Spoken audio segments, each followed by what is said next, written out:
Hello. Today we have an opportunity to sit down with Pittsburgh Mayor Ed Gainey. We have a few questions for him about what's happening in Pittsburgh right now and what his plans are for the future. Plus, the authors of a recently released book talk about the love of Haiti. They'll tell us what they're doing to help those in the Caribbean nation and how they're working to generate cultural understanding. So pull up a chair and meet us at the corner. Intersection starts right now.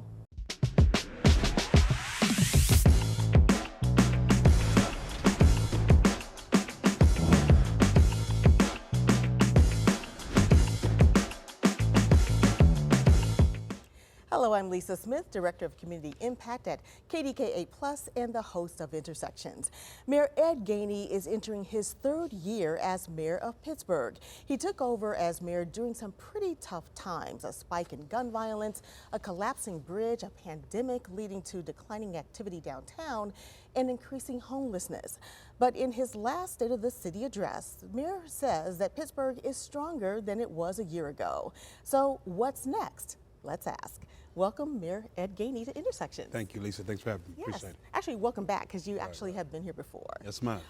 So first of all, kind of like, you said in your address that we're better this year than we were last year. Take us back and tell us, what are the differences you're seeing in the city right now? We came in and we said we had three objectives. One was to be the safest city in America, the most welcoming city in America, and the most thriving city in America. And we came in and we inherited a great deal of problems. There's no question about it. And I told people, just be patient with us. We came in with an uptick in homicides in this city. This year, we were proud to report that we went from 71 homicides down to 52 homicides, 27 reduction in homicides in this city within a year. And when you look at the national average of 13% homicide reduction in the United States, for us to be 27% is great, but we have to continue. We have to stay focused. It's not about what we did last year, it's about what we do this year. Secondly, as we talk about the bridge, we said that we would have no more bridges. You can only imagine what it felt like to wake up and see a bridge fall. We've inspected all our bridges, we prioritize them, we're working on ones that need to be worked on. We got them up and running again. So that's another great sign that we're moving in the right direction. When I came in, we couldn't get up an inch of snow. Nowadays, we can get up the snow. So we've done a lot to make sure our core city services are invested in a way that we can go out here and make sure that the streets are clear. Our vacant lots, when we came in, we had 8 years in our land bank of not moving one piece of property out of the land bank. We are now positioned to move 20 parcels of real estate out of our land bank back into the tax rolls. And that's just a couple things we do. First time in over 20 years that we had a police contract with the police with no arbitration. First time in decades that we had a police contract with fire without arbitration. So we've done a lot to be able to, reduce the violence, work with our core public sectors, and continue to foster relationships with what we need to do to build this city. Mm-hmm. So those are the things that have been done. So what do you see as your priorities then for 2024? To keep up. Right now that was stabilization. We have to talk about how we can reimagine a new downtown. We understand that right now, every 50, 60 years, downtown goes through a whole new process. So we're in the process of working with our partners like the Ed Gainey Conference on Community and Economic Development. We're also working with Pittsburgh Downtown Partnership, the Downtown Neighborhood Association, and others to talk about what does a new city of Pittsburgh's downtown look like. We have an opportunity to do that. First, we had to stabilize it. Now we're talking about going forward, reimagining what downtown looks like. Mm-hmm. You talked a little bit about the bridges, and I'm sure you've seen the NTSB reports that have been coming out. They seem to indicate that there may have been some missed opportunities, let's call it, in terms of keeping those bridges maintained. Sure. What are some of the things that you feel will be done or that you are trying to do to make sure that, let's say, the maintenance remains, steady and scheduled for the bridges around town? Yeah, we inherited that. We inherited the fact that we didn't have a bridge maintenance program set up in the city when we first came along, which we should have always done because we're the city of bridges.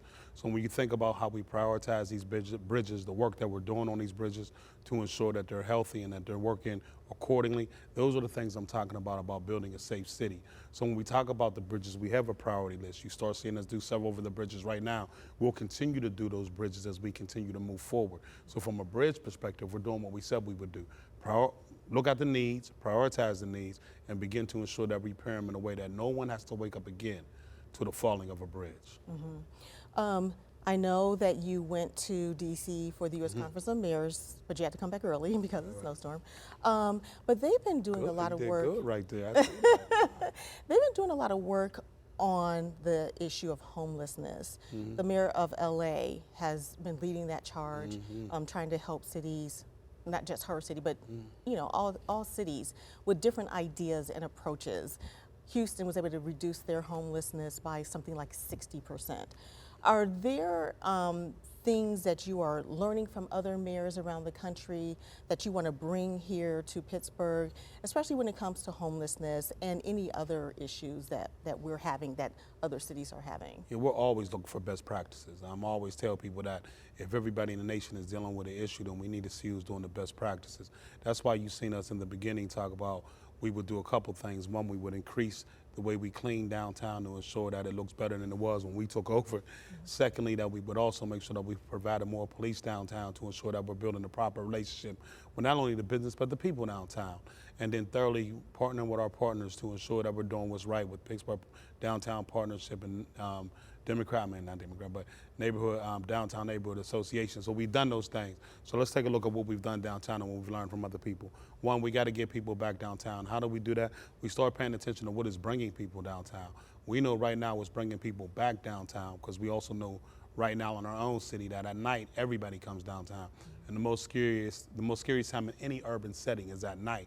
But we got a great influx. I think you've seen the sales coming out of last year, Christmas, the biggest one since the pre-pandemic. So we were happy about that. But it demonstrates a couple things. One, that people do feel safe coming back town, so we debunked that.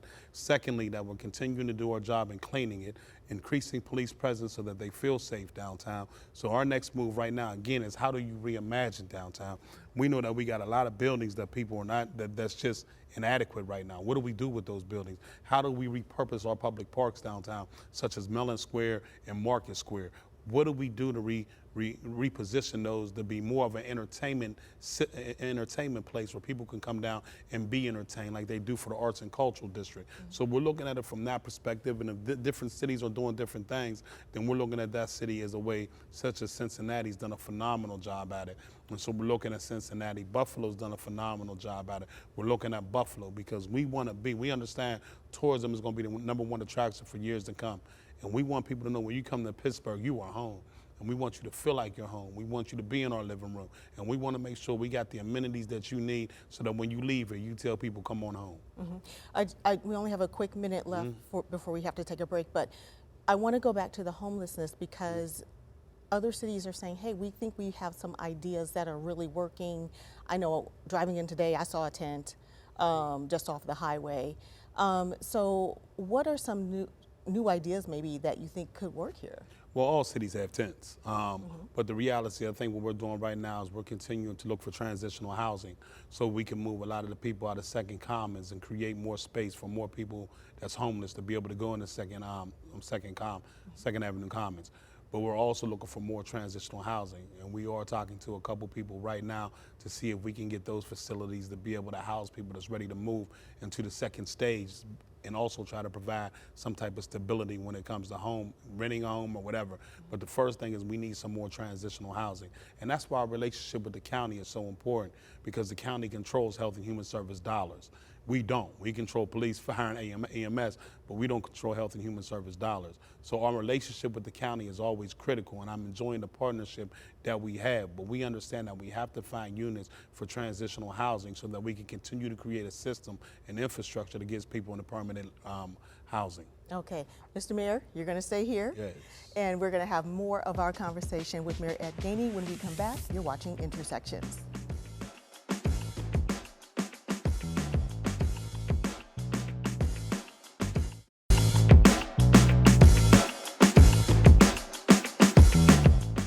And we are continuing our conversation with Pittsburgh Mayor Ed Gainey. Thank you again, Mayor, for staying with us today. Thank you.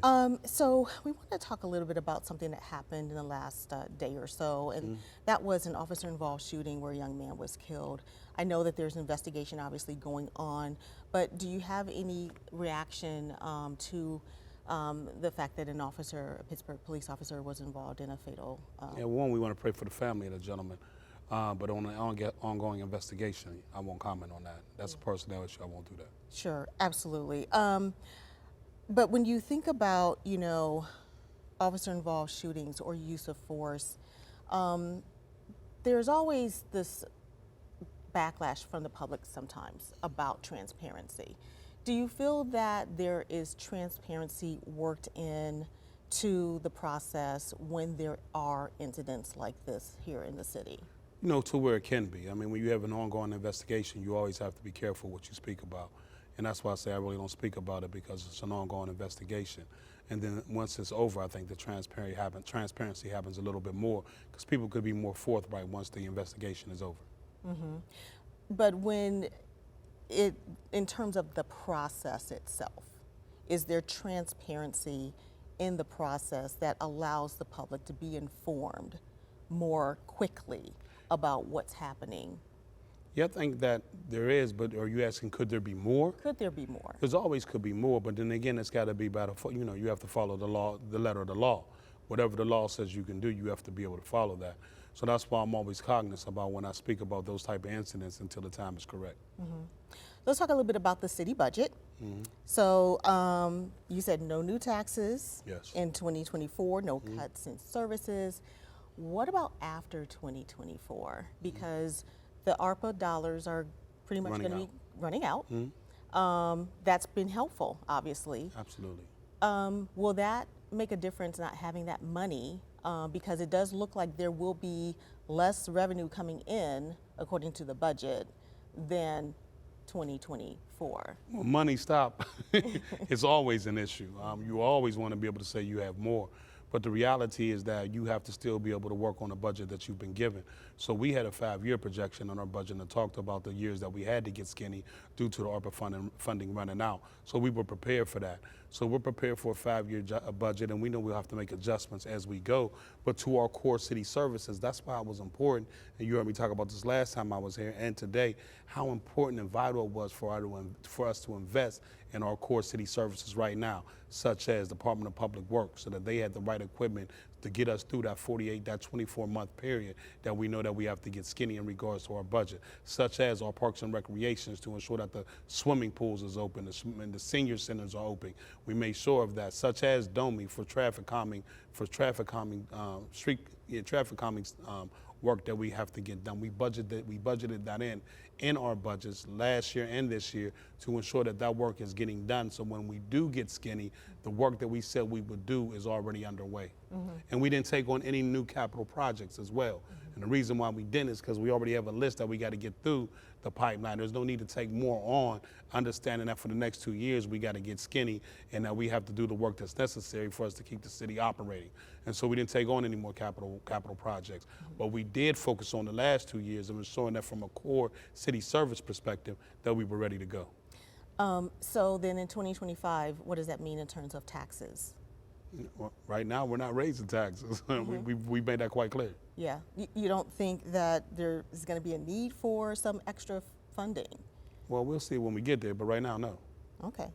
Let's talk a little bit about Pittsburgh's diversity. There's a lot of reports, studies that say the more diverse your city is, the better it is for the city. So are there things that are being done to increase diversity in the city in terms of Black representation, other minority groups? Pittsburgh is, for a city in the East, has probably one of the lowest numbers when it comes to Black diversity or diversity as a whole. So what are some of the things that you think are going to help bring and attract more minorities to Pittsburgh? I think we had to go first. And last time I was here, I was talking about that being the most diverse administration the city's ever seen. I thought that was important. There was a report that came out, the Gender Equity Report, that talked about this was the worst city in America for Black women. And I always said, why are we always creating reports of us looking like liabilities and not assets? And so coming in, as you know, my administration, we have a lot of African-American women in positions of power that are doing wonderful things. For the first time ever in this city, the chief of EMS is an African-American woman named Ms. Chief Gilchrist. So when you think about it from that perspective, we've done a wonderful job. In the LGBTQIA community, the first time ever we had a transgender be director of communications, the first openly gay black chief of police. When you look at my chief of staff is African American. So we've done a lot to reflect what we want to see in the city in order for us to grow. And in that, you see a lot of different diversity. We probably have the highest when it comes to Latinos that we've ever had. So we have a lot of different diversity in the office. And the reason why that's important to me, because the more diversified you are, the more you get more input to how to solve problems. Because everybody comes from a lived experience, from a different background, and you want that diversity. It's like I tell everybody, when I go around and look at your executive management team, I can tell whether diversity is real to you or if it's just a word that we use, is a word that we use just to be a playful word. We have to be serious about and intentional about ensuring that our city is diverse if you want to change that image. And from the city of Pittsburgh, when we talk about government, that's what we've done. We've been able to make sure that we put quality people. Olga George, that used to work here, first press secretary from the islands, and now is the press secretary for the city. We've done a lot to diversify the whole organization because we understand that the more diverse, the better we are as a people, the safer we are, the more welcoming we are, and then people believe they can thrive here. I don't want people to go outside this city because they don't see their culture reflective in our city. We need to make sure that we have a culture that's reflective of everybody here so that people feel a reason to call this city home. Mayor Ed, thanks for coming. Appreciate it. We appreciate it. All right. Coming up, we are talking to the authors of a book all about increasing functional literacy in Haiti. Intersections. We'll be right back.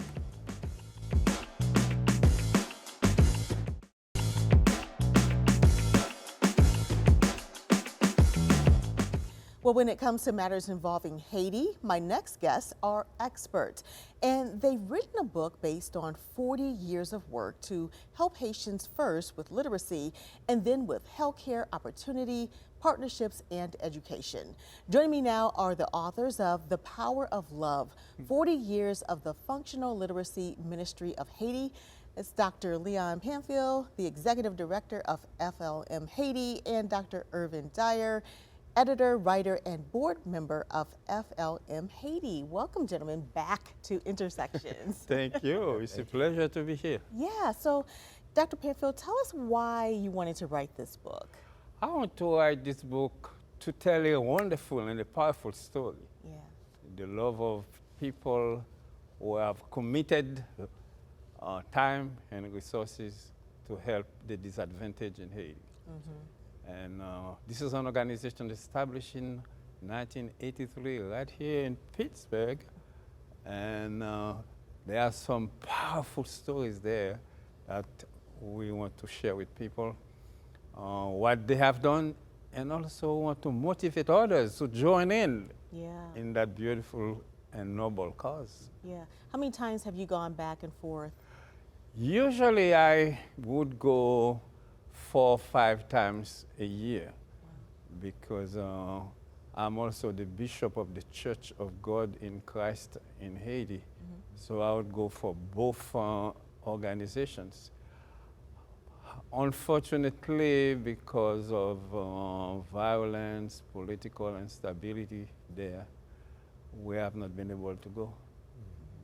But we support, we send the funds, and we have a great board here. In fact, the deputy executive director of the Haitian board was in Pittsburgh. Oh, wow. As well as the physician in charge of the clinic. They attended our gala last October, and they shared this story. Okay. So, Dr. Dyer, tell us a little bit about, because you're also part of the board, you've traveled also to Haiti, but your mission was a little different. Tell us about your mission and also why you want to be part of this project. Yes, absolutely. So my mission was a little different. I joined in with Leon with more traditional missions, helping teach the children, helping with some of the medical care there. But I work as a journalist. And so I wanted to see how my journalism experience could enlarge the work we were doing in Haiti. So we created what we call cultural missions, right? And the whole idea is that not only do we go in to help the Haitians help themselves, but we wanted to bring their stories out of Haiti into the rest of the world, into Pittsburgh and into the American community. Because I think Haiti is so misunderstood And we thought that these stories could enlarge their humanity, their spiritual life, their cultural life, their artistic life, their family life. A lot of those stories we don't hear about how the Haitians live as human beings. And so it was very important to me that these cultural missions help us to bring those stories out of Haiti. Yeah, and also, Dr. Pamphile, it's not just you, it's like you, it's your wife, and there's others here in the community. What has drawn other people here in this community to this project? I think it's the opportunity to do good. And I have taken groups to Haiti since 2000. And when they get there, they get connected with the people, they get excited about the opportunity to serve, and they come back, they spread the story, and other people want to go. And it is a great opportunity to discover really a new way of life.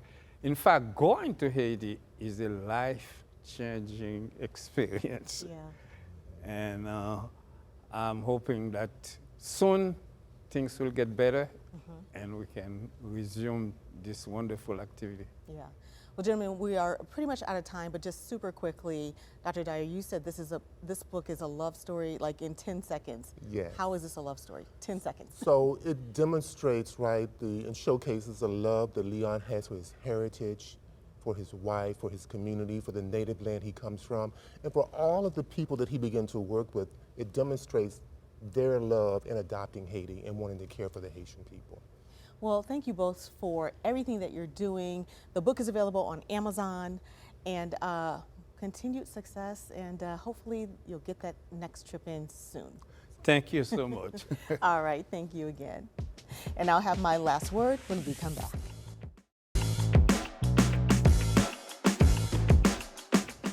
Dedication. Some people are truly dedicated to a person, a cause, a practice, or value, but saying you're dedicated to something doesn't do it. If you're dedicated, you have to show it, like traveling to Haiti to teach literacy, build a school, a health center, and offer job training. Dr. Leon Pamphile and his wife and the board at FLM Haiti show true dedication to the people of Haiti, and the power of love is a love lesson for us all.